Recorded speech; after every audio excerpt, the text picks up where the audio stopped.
aqui quem fala é o pastor Sidney de Suzano, São Paulo.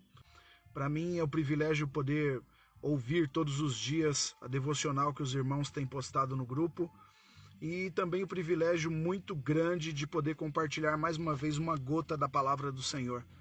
Eu gostaria de compartilhar algo que Deus tem colocado no meu coração.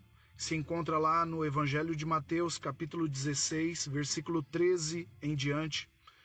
Jesus, em uma conversa com seus discípulos, ele diz assim: E chegando Jesus às partes de Cesareia de Filipe, interrogou seus discípulos, dizendo: Quem dizem os homens ser o Filho do Homem?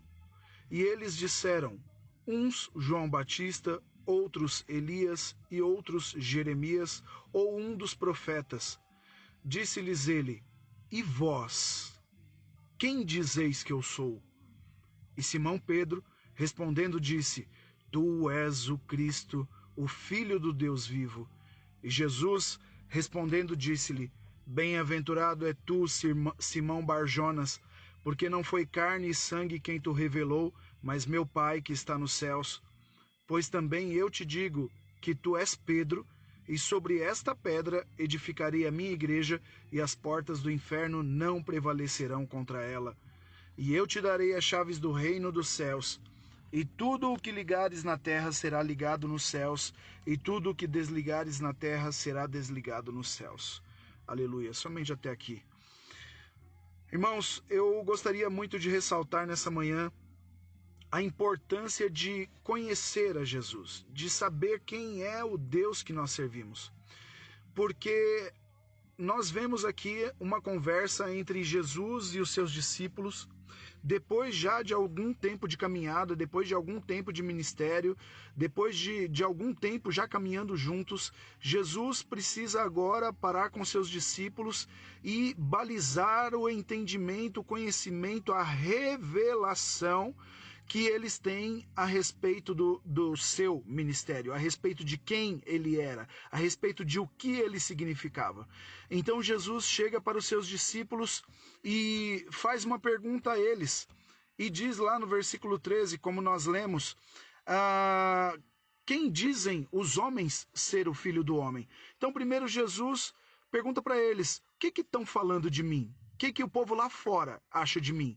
E eles começam a responder. Uns acham que você é João Batista, outros Elias, outros Jeremias, ou até um dos profetas.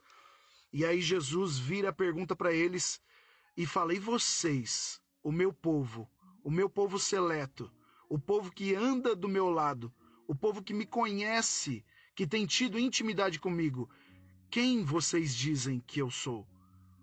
E aí nós vemos uma resposta surpreendente de Simão.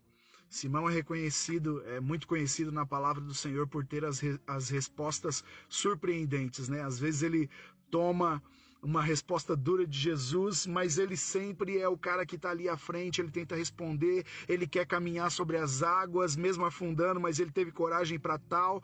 E mais uma vez ali nós vemos Pedro tomando a frente e respondendo: Senhor, tu és o Cristo, o Filho do Deus vivo. E aí Jesus diz para ele: muito bem, em cima dessa revelação, em cima disso que o Pai te revelou, que não foi carne nem sangue, eu edificarei a minha igreja e as portas do inferno não prevalecerão contra ela. Irmãos, o que nós podemos entender nesse texto? Que o Senhor, ele deseja se revelar a cada dia mais a nós. Porque é através da revelação de quem é Jesus, através da revelação do seu ministério, através da revelação de o que ele deseja fazer através das nossas vidas, por que ele nos chamou, por que nós estamos inseridos nesse corpo, nessa família, nessa eclésia, nessa igreja, porque nós estamos inseridos nesse exército poderoso. Há um propósito de Deus ter nos chamado, de Deus ter nos levantado como povo adquirido seu sobre este tempo, sobre esta geração. E nós precisamos compreender, precisamos ter revelação de o que Jesus quer fazer através de nós, em nossas vidas. Mas nós não poderemos cumprir o propósito que Deus tem para cumprir através das nossas vidas se nós não tivermos revelação de quem Ele é. Se nós não avançarmos na revelação de quem é Deus. Sabe, muitos estão estagnados nos seus ministérios, muitos estão estagnados no seu chamado, porque não tem revelação de quem é Deus. Não tem revelação do chamado que Deus tem para suas vidas.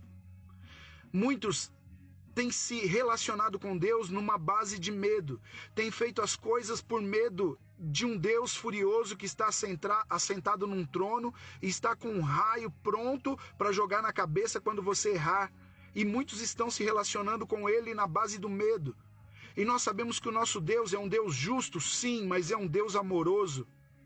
É um Deus que enviou o seu único filho para morrer no nosso lugar, coisa que eu e você não poderíamos fazer. Então, quando nós nos relacionamos com Deus na base errada, nós vamos responder da forma errada ao Senhor. E muitos têm se relacionado na base do medo e feito as coisas para Deus por simplesmente medo do que poderia lhes acontecer de ruim. E hoje o que nós precisamos ter é revelação de quem é Jesus. E tendo revelação de quem é Jesus, nós vamos nos relacionar com Ele na base correta. E a base correta para se relacionar com Deus, a base correta para se relacionar com Jesus é a base do amor. Nós vemos em Oséias 6,3 que a palavra do Senhor, ela nos instiga a continuar conhecendo. Lá em Oséias 6,3 diz: conheçamos e prossigamos em conhecer ao Senhor. Esse conheçamos diz respeito ao dia que você conheceu a Cristo, ao dia que brilhou a luz no meio das trevas e ao dia que você entregou a sua vida a Cristo Jesus. Mas não para por aí, porque o convite do Senhor é conheçamos e prossigamos em conhecer. Então, há todo um caminho a ser percorrido, há muito de Deus ainda a ser revelado a nós. Há um convite do Senhor em não estagnar no meio do projeto, em não parar no meio da estrada, mas prosseguir. Essa palavra conhecer denota algo íntimo na palavra do Senhor. Muitas vezes, quando essa palavra aparece, ela aparece entre a relação homem e mulher, o ato sexual. E ali diz respeito do momento mais íntimo. E quando nós vemos aqui essa palavra, conheçamos e prossigamos em conhecer ao Senhor, está falando, o Senhor quer ter intimidade comigo e contigo. O Senhor quer que eu e você prossigamos em conhecê-lo intimamente. Não apenas superficialmente, não apenas como quando você o aceitou como seu Senhor e ele se tornou Salvador da sua vida. Mas existe um projeto que ele deseja continuar na sua vida. Lá em Mateus 7, versículos 13 e 14, a palavra do Senhor também nos diz: entrai pela porta estreita, porque larga é a porta e espaçoso o caminho que conduz à perdição, e muitos são os que entram por ela. E porque estreita é a porta e apertado o caminho que leva à vida, e poucos há que a encontrem. Nós vemos aqui dois tipos de experiência. Um tipo de experiência é a experiência chamada porta. A porta, quando você passa por ela, você entrou, aquela experiência já foi provada.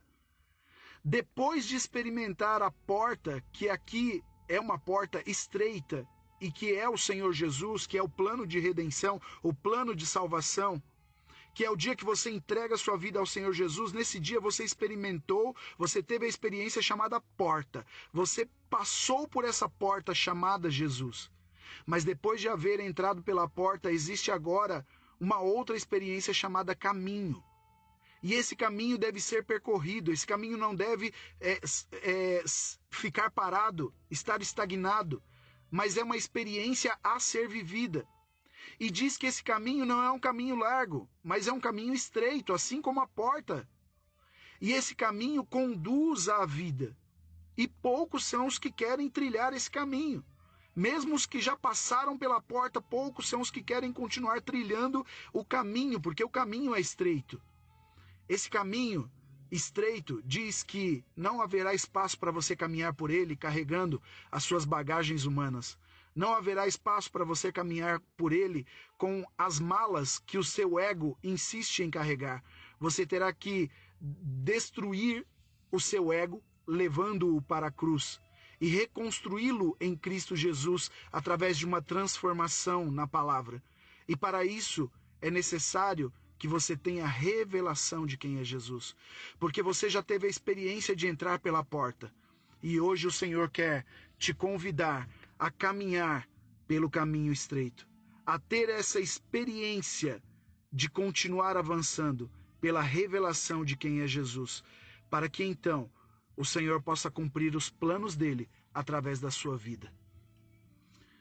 Queria que você orasse comigo nesse momento. Senhor, nós nos colocamos como povo teu, Senhor, povo adquirido. Nos colocamos como sacerdócio santo do Senhor, sacerdócio real.